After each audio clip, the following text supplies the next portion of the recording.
আমি স্মৃতির উল্টো পথ দিয়ে হাঁটতে হাঁটতে মিশে গেলাম। মনে হলো 80-র দশক এবং 90-এর দশকের প্রারম্ভের 1-2 বছর কণ্ঠ থেকে জাতীয়তাবাদী ছাত্র দলের নিশ্চিত স্লোগান, মতিহারের সবুজ চত্বর থেকে ঢাকা বিশ্ববিদ্যালয়ের এই শহীদ মিনার আর্টস ফ্যাকাল্টি, এই স্লোগান শুনতে শুনতেই বেড়ে ওঠা, গড়ে ওঠা এবং আমার যে রাজনৈতিক চেতনার যতটুকু স্ফুরণ এই জাতীয়তাবাদী ছাত্র দলের প্ল্যাটফর্ম থেকে, আমার মনে হলো আমি যেন আবারও সেই 35-36-40 বছর আগে ফিরে গেছি। আজকে আমার এই ভাইদের পাশাপাশি কাছাকাছি থেকে 12টা 1 মিনিটে আপনারা মোমবাতি প্রজ্বলন করলেন শহীদদের স্মৃতির উদ্দেশ্যে। আমার কাছে এটা শুধুমাত্র একটা নিছক প্রজ্বলন ছিল না, যেটা রিপন ভাই বলেছেন। এটা শুধুমাত্র একটি প্রজ্বলন নয়, বরং রবীন্দ্রনাথ ঠাকুরের সেই কবিতাটির মতো আলো আমার আলো গো, আলো ভুবন ভরা। আজকে এই মোমবাতির আলোয় শুধু শহীদদের স্মৃতি নয়, আগামী দিনের গণতন্ত্রের পদযাত্রায় এগিয়ে যাওয়া, আগামী দিনের স্বাধীনতা, আগামী দিনের কথা বলা, আগামী দিনের সুস্পষ্ট উচ্চারণের সেই গণতন্ত্রের বিশ্বাসকর আলোকের প্রজ্বলন আমি এখানে দেখতে পেলাম আজকের এই মোমবাতি প্রজ্বলনের মধ্য দিয়ে। বন্ধুরা আমার, এই ঢাকা বিশ্ববিদ্যালয়, এখানে তো শুধু মুক্তির মিনার, এইখানে তো গণতন্ত্রের মিনার, এখানে তো অধিকার প্রতিষ্ঠার মিনার। আমানুর রহমান বলেছেন 52 থেকে 90, 90 থেকে 24, কিন্তু মাঝখানের 15 বছর আমার কাছে মনে হয়েছে আমরা যখন আগে নদী পথে নৌকায় করে অনেক দূর যেতাম, সন্ধ্যা হয়ে যেত, মাঝি বলতো ভাই এখানে একটু চুপচাপ থাকুন, সামনে যে গ্রামগুলো দেখছেন এই গ্রাম হচ্ছে ডাকাতদের গ্রাম। আমার বিগত 16 বছর হাসিনার আমল ঢাকা বিশ্ববিদ্যালয় মনে হয়েছিল ডাকাতদের গ্রাম। এখানে মেধাবী ছাত্রের হাতে মারা যায় নিরীহ ছাত্র, এইখানে গাড়ি নিয়ে ঢুকলে পরে কাঁধ তুলে রাখতে হয়, যদি ছাত্রলীগের কোনো সন্ত্রাসী থাকে তাহলে যদি গাড়ি থেকে নামিয়ে আমাকে অপমান অপদস্থ করে, এইরকম আতঙ্ক সংকার করতে দিয়ে ঢাকা বিশ্ববিদ্যালয় আমরা পার হতাম সেই দিন। আজকে স্বস্তির, আজকে শান্তির সুবাতাস বইছে এই বিশ্ববিদ্যালয়। আর সেই জায়গায় দাঁড়িয়ে আমি 90, আমি 85, আমি 88, আমি 92 সালের সেই স্মৃতি, সেই সুমহান ঐতিহ্যের ঢাকা বিশ্ববিদ্যালয়, সেই 52 ঢাকা বিশ্ববিদ্যালয়, সেই 62 শিক্ষা আন্দোলনের বিশ্ববিদ্যালয়, সেই 69 বিশ্ববিদ্যালয় আবার মনে হলো যে এখানে আবার মুক্তির মন্দির, আবার এখানে শান্তির সুবাতাস, আবার এখানে অধিকার আর সংগ্রামের মুক্ত কণ্ঠের আওয়াজ এখানকার গাছপালার মধ্যে দিয়ে প্রতিনিয়ত প্রবাহিত হচ্ছে। ছাত্র ভাই বোনেরা, শেখ হাসিনা মনে করেছিলেন বাধা দেব আর বাধা দিলেই সব আটকে যাবে, সব কিছু স্তব্ধ হয়ে যাবে। চৈত্রের গুমর গর্বের মতো বাংলাদেশকে বানিয়েছিলেন শেখ হাসিনা।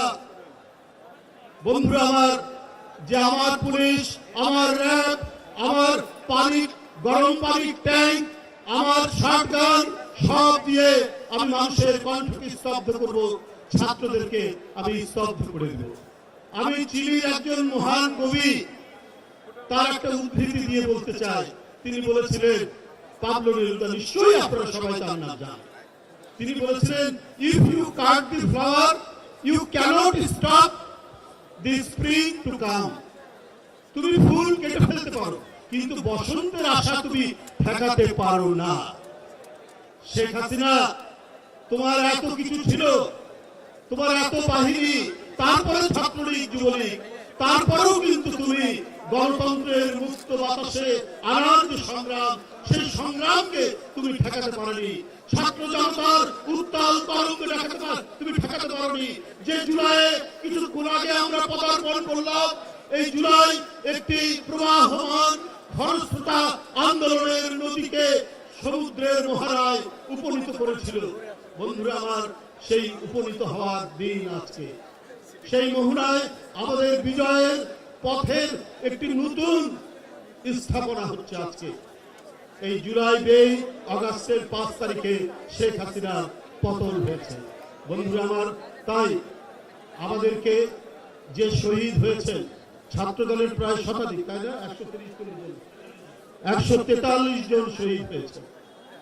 এর উপরে আরো ছাত্র আবু সাইদ থেকে মুগ্ধ, ওয়াসিম আকরাম চট্টগ্রাম, কার কথা বলবো, ফাইয়াজ, কার কথা বলবো বন্ধুরা আমার, এই সমস্ত আলোক পিয়াসী শিশুরা তাদের আত্মদান করে গেছে। এরা তো শুধুমাত্র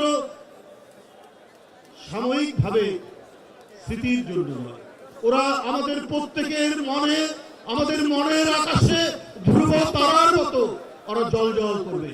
আমাদের ধ্রুব তারার মতো তাদেরকে আমাদের মনে রাখতে হবে। আজকে আপনাদের জাতীয়তাবাদী ছাত্র দলের এই যে শহীদ মিনারের আলোক প্রজ্বলনের মধ্যে দিয়ে আমি মনে করি যে আমাদের 36 দিনের বিএনপির যে কর্মসূচি, সেই কর্মসূচি এখানে শুভ সূচনা হলো।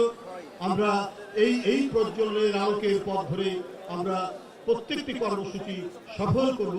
কারণ আমরা যারা জাতীয়তাবাদী ছিলাম, যারা এই দর্শনে বিশ্বাস করি, তারাই 16 বছর কোনো আপোষ ছাড়া, কোন ধরনের আত্মনিবেদন ছাড়া স্বৈরাচারের কাছে আমরা নির্দ্বিধায় আন্দোলন সংগ্রাম করে গেছি। আমাদের জনি নেই, আমাদের জাকির নেই, কত অদৃশ্য হয়ে গেছে আমাদের কাছ থেকে, কত গুম খুন হয়েছে এই ছাত্র দলের ছেলেরা শেখ হাসিনার পেটুয়া বাহিনীর শিকারে। তাই বন্ধুরা আমার, গণতন্ত্রকে আমরা বুকে লালন করি। একজন কবি বলেছেন যে জীবনের যে দাবি হচ্ছে স্বাধীনতা, আমরা সেই স্বাধীনতাকে লালন করব, আমরা সেই মুক্তিকে লালন করব। আর সেই স্বাধীনতার পতাকা পথ পথ করে উড্ডীন করে রাখবে জাতীয়তাবাদী ছাত্র দলের ছেলেরা। তারা 90 যে ভূমিকা পালন করেছে, তারা 80 দশকে যে ভূমিকা পালন করেছে, সেই ভূমিকার পথ ধরে তারা 24 ভূমিকা পালন করেছে। বন্ধুরা আমার, 23 পালন করেছে। আমি যখন ভোরবেলায় চেষ্টা করতাম একটা মিছিল করার জন্য, তখন একবার শুনছি একদিকে রাকিবের নেতৃত্বে, আরেকদিকে নাসিরের নেতৃত্বে মিছিল হয়ে গেল কিছুক্ষণ আগে।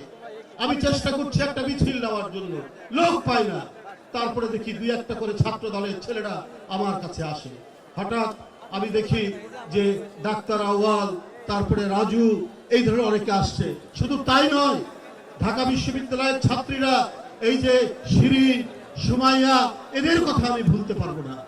তারপর জান্নাত, এদের কথা ভুলতে পারবো না। আরো যাদের নাম বলতে পারলাম না, তারা তোমরা ক্ষমা করে দিও।